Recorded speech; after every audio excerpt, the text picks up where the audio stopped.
ماہنامہ کلندر شعور اگست 2013۔ آج کی بات۔ روئے زمین پر بسنے والی نوع انسانی کی تاریخ کا مطالعہ کیا جائے تو ظاہر ہوتا ہے کہ آدم زاد دوسری نوع کی طرح نوع ہے۔ جیسے جیسے زمانہ گزرا عقل و شعور میں اضافہ ہوتا رہا، اور جیسے جیسے عقل و شعور میں اضافہ ہوا یہ نوع قبیلوں میں تقسیم ہوتی رہی۔ پھر یہ قبیلے قوم بن گئے۔ قوم اور قبیلے میں رسم و رواج کی داغ بیل پڑی۔ یہی رسم و رواج قوم کی پہچان بن گئے۔ رسم و رواج ہر قوم میں الگ الگ ہیں، لیکن ان کی موجودگی انسانی معاشرت کے ساتھ لازم و ملزوم ہے۔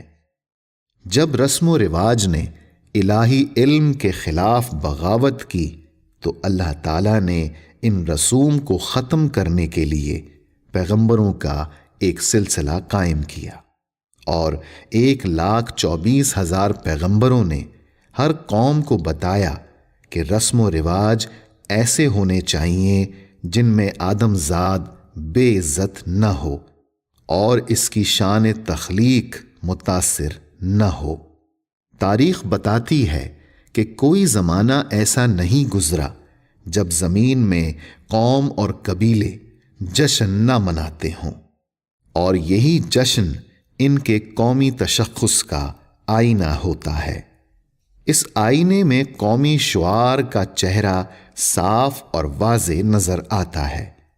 جشن اور تقاریب کے پس منظر میں قوموں کو ان کے اسلاف سے جو روایات یا اخلاق منتقل ہوا ہے اس کی نمایاں طور پر منظر کشی ہوتی ہے۔ بلا شبہ تہوار ایک ایسی کسوٹی ہے جس پر کسی قوم کی تہذیب کو پرکھا جا سکتا ہے۔ تقاریب پر اگر غور کیا جائے تو تمام تقاریب میں ایک قدر مشترک ہے۔ بہت سارے ایک ذہن افراد ایک جگہ جمع ہو جاتے ہیں اور آپس میں محبت اور اخوت کی عملی تصویر پیش کرتے ہیں۔ آدم ذات کی فطرت پر اگر تفکر کیا جائے تو سراغ ملتا ہے آدم ذات کا عملی ورثہ 3 رخوں سے مرکب ہے۔ ایک رخ آدم کی انفرادی حیثیت کو اجاگر کرتا ہے، دوسرا رخ خود آدم کی نوع ہے۔ اس رخ میں نوع آدم کائنات میں پھیلی ہوئی دوسری نوع سے ہم رشتہ ہے۔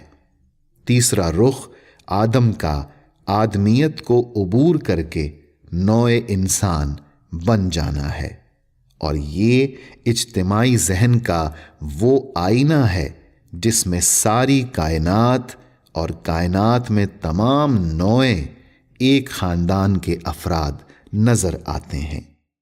انبیاء کے سردار رسول اللہ صلی اللہ علیہ وسلم نے اپنی امت کو درس دیا کہ انفرادیت سے آزاد ہو کر ہر شخص اجتماعی ذہن کو بیدار کرے۔ یہی وہ طرز فکر ہے جس طرز فکر پر قائم رہ کر نوع انسانی کائنات کے اوپر حکمران بن سکتی ہے۔